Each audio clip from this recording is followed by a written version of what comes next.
नमस्कार दोस्तों, global TV के 198वें एपिसोड में आपका स्वागत, अभिनंदन।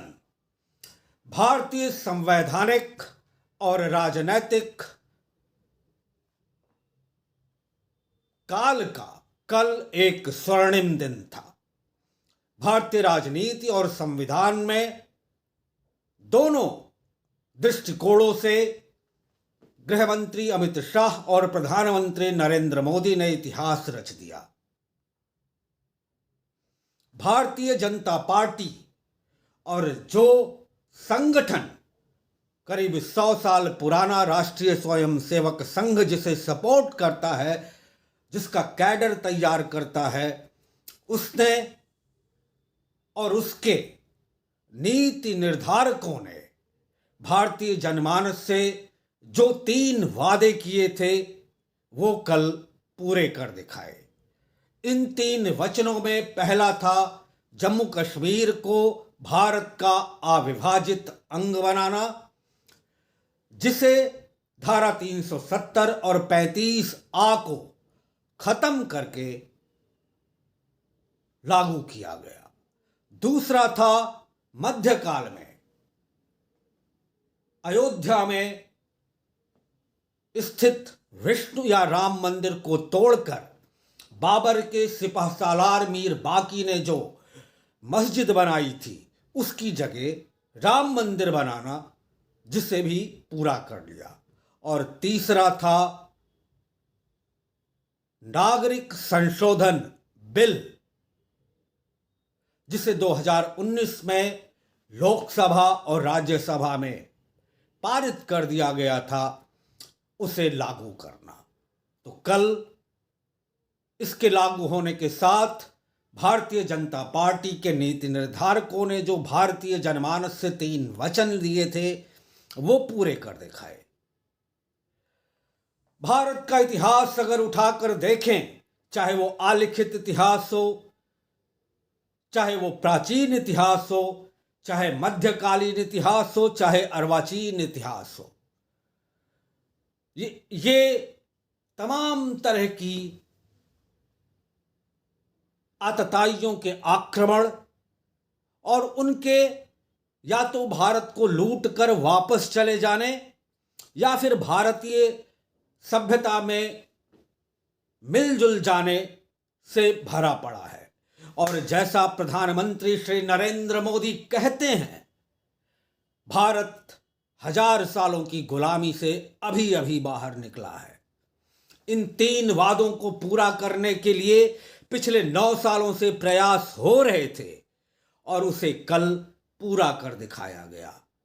ये ऐतिहासिक है, पल ऐतिहासिक है, सेलिब्रेट करने लायक है, जिसे समझने में शायद उस समुदाय को जो ज्यादा पढ़ा लिखा नहीं है उसे समय लगे, लेकिन ये बृहत भारत को एकीकृत करने में एक दूर की कौड़ी साबित होगा। इस मौके पर मैंने कुछ शब्दों में अपने विचार लिखे हैं।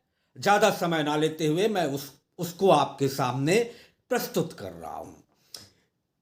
एक समय में पश्चिम में ईरान से दक्षिण पूर्व में जावा सुमात्रा तक और उत्तर में हिमालय से दक्षिण में सुदूर हिंद महासागर के द्वीपों तक फैले भारतवर्ष या आर्यावर्त नाम के इस विशाल भूखंड को परिभाषित करने के लिए संस्कृत का ये श्लोक काफी है। उत्तरम यत समुद्रस्य हिमाद्रेश्चैव दक्षिणाम वर्षम तत् भारत नाम भारती यत्र संतति। लेकिन इस भूखंड के मूल निवासी कौन है, इस पर शुरू से मैं ये नहीं कहूंगा कि विवाद रहा है, बल्कि शोध होता रहा है। कभी यहाँ की जनजातियों को मूल निवासी भारतवर्ष का कहा गया, कभी द्रविड़ों को जो उत्तर भारत में अवस्थित थे और आर्यन सभ्यता के प्रचार प्रसार के साथ दक्षिण चले गए और विंध्य की अभेद्य पर्वतमाला आर्यन और द्रविडियन सभ्यता के बीच में एक सीमा रेखा बनी। उसके बाद जैसा प्रधानमंत्री श्री नरेंद्र मोदी कहते हैं, 11वीं सदी में हुए भारत पर पहले आक्रमण जो अरबों का आक्रमण था और जिसे बप्पा रावलन की तलवार ने विफल किया, तब से अब तक 1000 सालों की गुलामी से छुटकारा दिलाने में भारतीय जनता पार्टी और राष्ट्रीय स्वयंसेवक संघ के नीति निर्धारकों ने भारतवर्ष के जनमानस से जिन 3 वचनों को पूरा करने का वादा किया था, उसकी पूर्णाहुति कल हुई। भारत पर पिछले 1000 सालों में 1000 आक्रमण हुए। आताताई और बर्बर, शको, हूरो, तुर्क, मंगोल, ततार, खिलजी, नादिर शाह, अब्दाली, मुगल, पुर्तगीज, फ्रेंच और अंग्रेजों की गुलामी और बर्बरता से कश्मीर से धारा 370 और 35 आके हटने, अयोध्या में राम मंदिर के बनने और कल माननीय प्रधानमंत्री और गृह मंत्री के द्वारा CAA या नागरिक संशोधन बिल को मूर्त रूप देने से उसकी पूर्णाहुति हुई।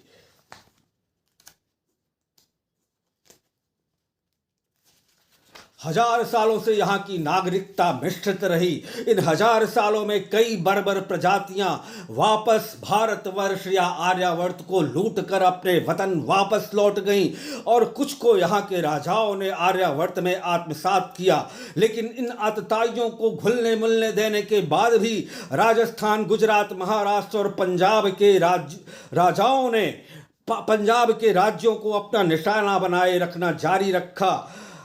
लाखों जौहर हुए और इस विशाल देश के राजाओं में ने सबको भारत की अक्षुण्ण संपदा को भोगने का मौका दिया। यहाँ का निवासी बनाकर ईरान में पारसियों पर अत्याचार हुआ, वो भारत आए। अफगानिस्तान में बौद्धों, सिखों, जैनियों का नरसंहार हुआ, वो अपनी संपत्ति छोड़कर भारत आए।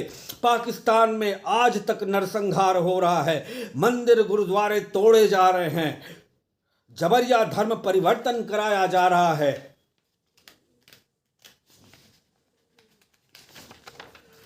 यही बांग्लादेश और निकटवर्ती अन्य देशों में हो रहा है।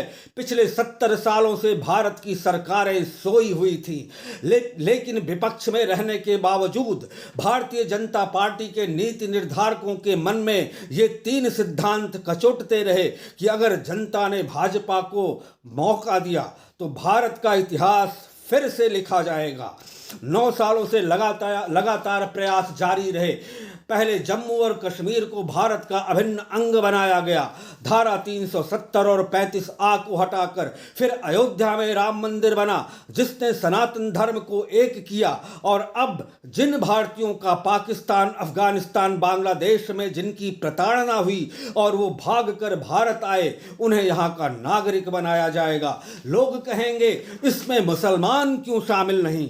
तो ये बात पाकिस्तान, अफगानिस्तान और बांग्लादेश में जाकर वहाँ की सरकारों से पूछिए कि जैन, सिख, बौद्ध वहां के नागरिक क्यों नहीं हैं और क्यों वहां उनका नरसंहार हो रहा है, जबरिया धर्म परिवर्तन हो रहा है, स्त्रियों और बेटियां वहां सुरक्षित नहीं हैं।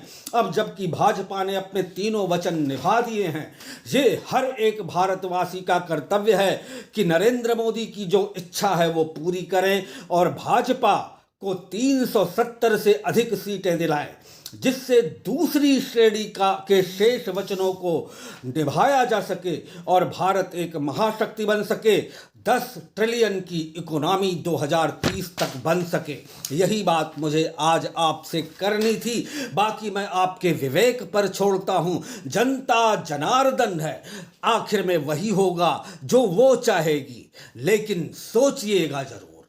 नमस्कार, धन्यवाद।